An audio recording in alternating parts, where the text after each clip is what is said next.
नमस्कार, मैं ऋचा सिंह और आप देख रहे हैं सी न्यूज भारत। वक्त हो चुका है न्यूज बुलेटिन का। बुलेटिन में बताएंगे कि बदायूं में मंदिर के बाहर कौन सा नोटिस किया गया चस्पा, वहीं गोंडा में चौपाल लगाकर किसने ग्रामीणों की समस्याओं को सुना और साथ ही विदिशा में होने वाली जनसुनवाई में किसने की आत्मदाह करने की कोशिश। और भी तमाम खबरों पर आइए विस्तार से करते हैं चर्चा।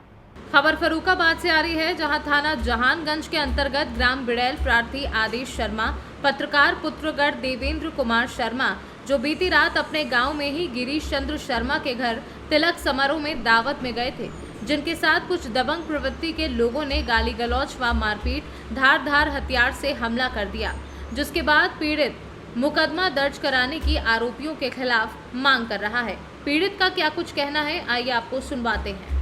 क्या नाम है आपका? आदेश। क्या मैटर हो गया आपके साथ अस्पताल में जो आए आप? मैं अपना मेडिकल कराने आया हूँ, थाने से आया, थाने से भेजा गया मुझे। मैं कल रात में गया था करीब 10:30 बजे दावत में। क्या गांव का नाम क्या है आपका? बिड़हैल, थाना क्या है? जहानगंज। अच्छा, तो क्या था पूरा प्रकरण बताएं। मैं कल दावत खाने गया था, तिलक समारोह था उसने गिरीश चंद्र शर्मा के यहाँ। तो उस दावत में वहाँ पर कल्लू ऊधन सिंह, उन्होंने मेरे संग अभद्रता, पहले गालियाँ गंदी गालियाँ दी और फिर मुझे मारने के लिए दौड़े। तो वहाँ पे कुछ लोगों ने मेरा बीच बचाव किया, फिर वहाँ से चले आए। हमने चलो छोड़ो कोई बात नहीं। वहाँ से आने के बाद रास्ते में उनका घर पड़ता, वो पहले से ही घात लगाए बैठे थे, करीब वहाँ पे 4-5 लोग थे इकट्ठे। अच्छा, बताया धार हथियार से हमला किया? हाँ, तो उन्होंने जैसे हम पीछे आगे निकल गए तो दूसरे पीछे से ही हमारे ऊपर हमला बोला। जैसे मेरे मारा तो वैसे ही हमने धक्का दिया, वहाँ से भागे और भागने के बाद थोड़ी दूरी भाग पाए होंगे, करीब 50 मीटर। कितने लोग थे? 5 लोग थे करीब। अच्छा, थाने में आपने तहरीर दे दी है? हाँ, हमने थाने में तहरीर दे दी है। अच्छा, जब भी मेडिकल कराने आए? हाँ, वहाँ से मेडिकल रेफर कर दिए CSC कमालगंज में। मैं इसी में कमालगंज CSC में ही खड़ा हूँ। चलिए। फर्रुखाबाद से सी न्यूज संवाददाता आर्यन राजपूत की रिपोर्ट। खबर गोंडा से है, जहां तहसील सदर गोंडा अंतर्गत ग्राम पंचायत परडेसर कार में चौपाल लगाकर ग्रामीणों की समस्याओं को सुनते हुए जिलाधिकारी नेहा शर्मा एवं अन्य जनपद स्तरीय अधिकारीगण मौजूद रहे।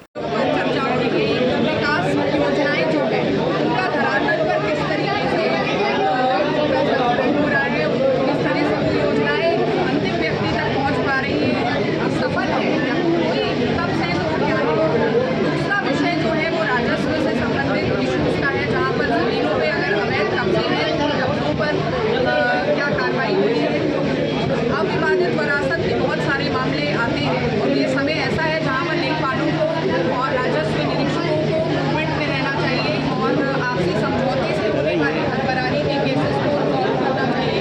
अवैध अतिक्रमण पीछे एक्टिविटी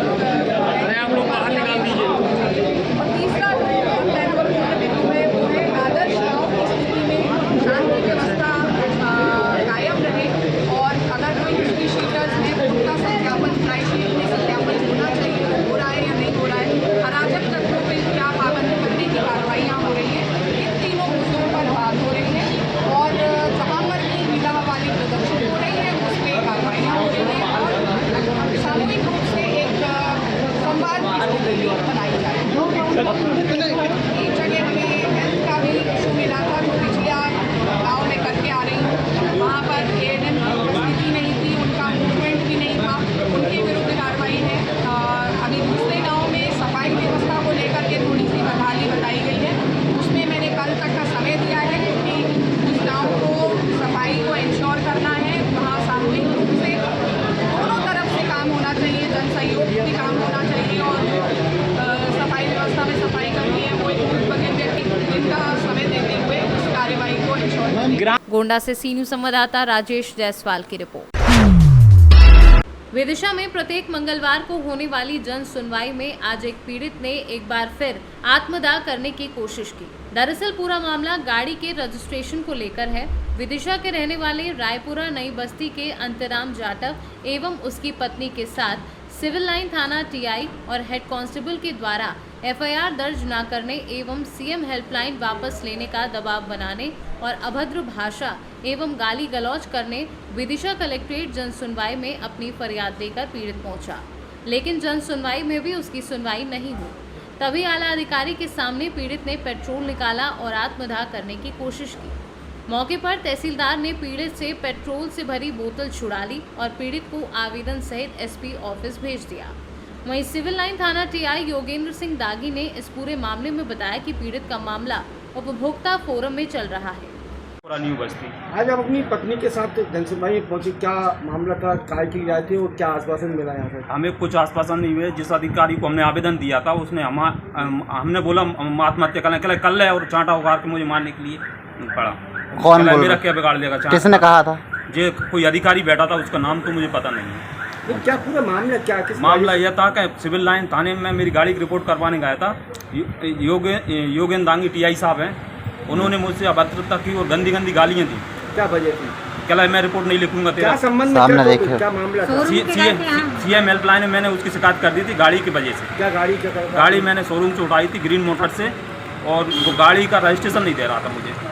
बहुत दिन हो गए मैं चक्कर काटते काटते मैंने पूरा भुगतान कर चुका था, तब भी मेरा कोई रजिस्ट्रेशन नहीं हुआ। किसके पास आए थे फिर? मैं फिर 100 नंबर पे फ़ोन लगाया, वहाँ से पुलिस मुझे देहात थाने लेके आई। देहात थाने मेरी कोई सिविल लाइन थाने में मेरी कोई निराकरण नहीं हुआ।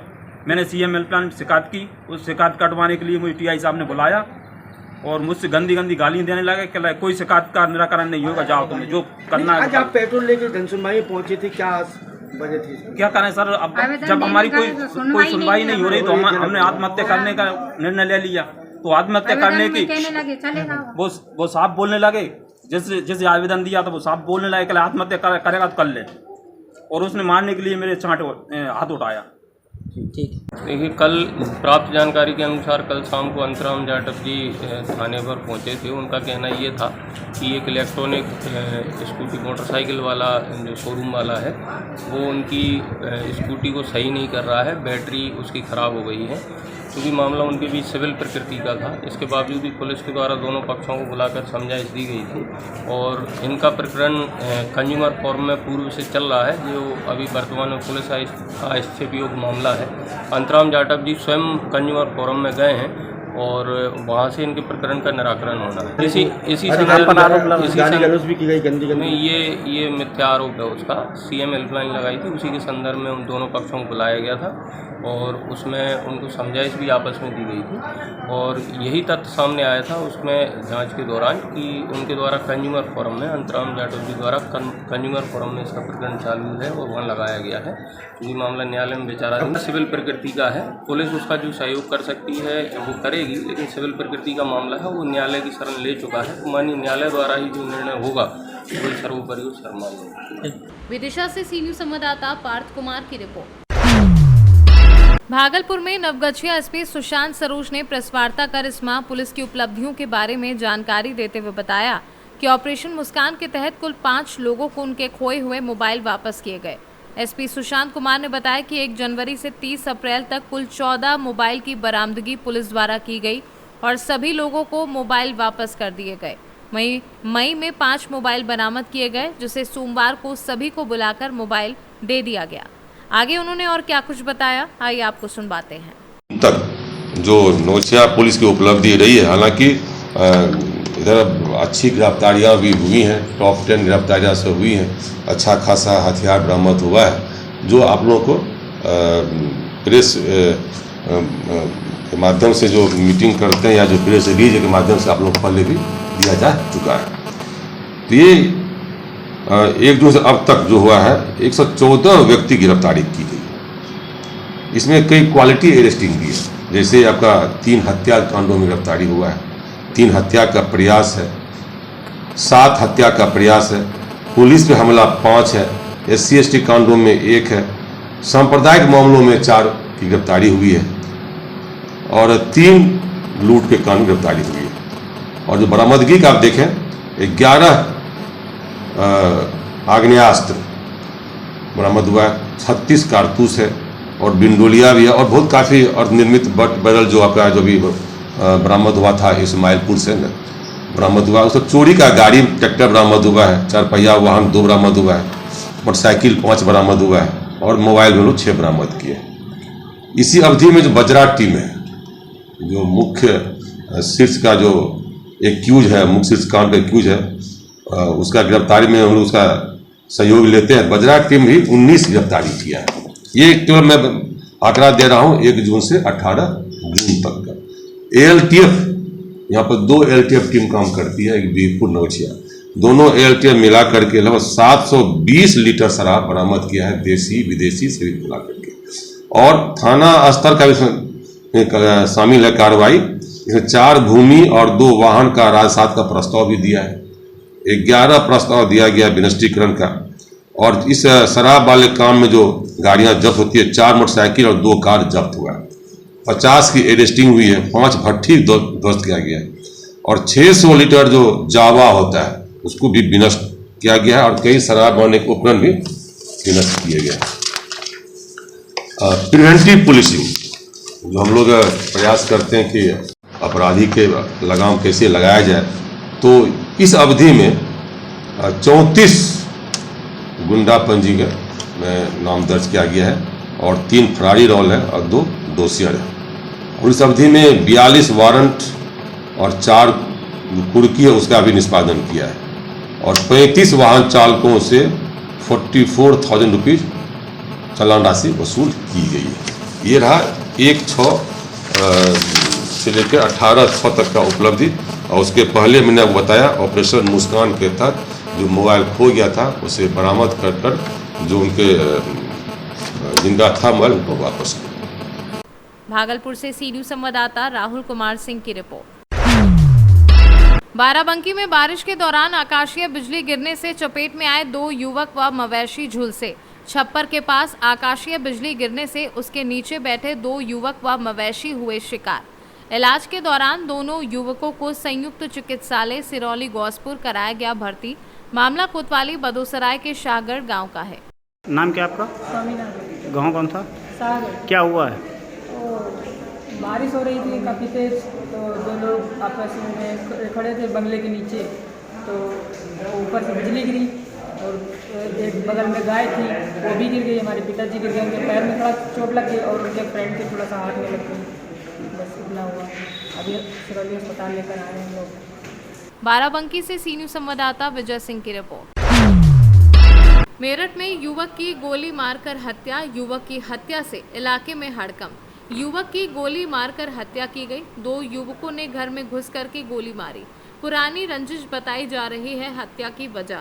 नामजद हत्या आरोपियों से पुलिस पूछताछ कर रही है। मामला थाना हस्तिनापुर के औरंगाबाद गांव का है। सर, हस्तिनापुर में एक हत्या हुई है युवक की, क्या है पूरा मामला और किस तरह से की गई है? ये थाना हस्तिनापुर के बस्तौरा नारंगपुर में एक युवक की कल हाथ में गोली मार करके हत्या की गई है। इसमें उनके पिता की तरफ से अभियोग पंजीकृत कर लिया गया है। सभी पहलुओं पर जांच की जा रही है और मृतक को पोस्टमार्टम के लिए भेजा गया है। अभी तक सर जांच में कुछ निकल कर आया? अभी 2 नाम प्रकाश में आ रहे हैं, उनसे पूछताछ की जाएगी और उनका क्या है, इसमें क्या रोल है, इसकी पूरी जांच चल रही है। मेरठ से सी न्यूज़ संवाददाता नवनीत कुमार की रिपोर्ट। सुअर पशुपालकों को मृत सुअरों का मुआवजा दिलाए जाने के साथ साथ पशु चिकित्सा विभाग के प्रमुखों के खिलाफ कार्यवाही किए जाने को लेकर संयुक्त किसान मोर्चा की अगुवाई पर बसोर समाज का कलेक्ट्रेट रीवा के समक्ष महापड़ाव 258वें दिन जारी रहा। मोर्चा के संयोजक शिव सिंह ने बताया कि स्वतंत्रता संग्राम सेनानी पूर्व सांसद स्वर्गीय यमुना प्रसाद शास्त्री की पुण्यतिथि आंदोलन स्थल पर मनाई गई। एसकेएम के नेताओं ने कहा कि शास्त्री जी सर्वहारा वर्ग की आवाज थे। आज उनकी कमी हम सबको खल रही है। आज यमुना प्रसाद शास्त्री जी की पुण्यतिथि है। आज देश की राष्ट्रीय परिस्थितियों में, खासकर युवाओं में, लड़ने वाले लोगों में शास्त्री जी का जीवन हमेशा प्रेरणा स्रोत रहा। जिस दौर में लोग समाज के लिए और परिवार के लिए बोझ बन जाते हैं, शारीरिक विकलांगता, नेत्रहीन होते हुए भी देश और दुनिया के महत्वपूर्ण विषयों पर उन्होंने लड़ाई लड़ी, समाज को आगे बढ़ाया। शास्त्री जी जैसा नेता ना भूतो न भविष्य, ना हुआ है ना होगा। यमुना प्रसाद शास्त्री जी को नमन करते हैं। रीवा से सी न्यूज़ संवाददाता अर्जुन तिवारी की रिपोर्ट।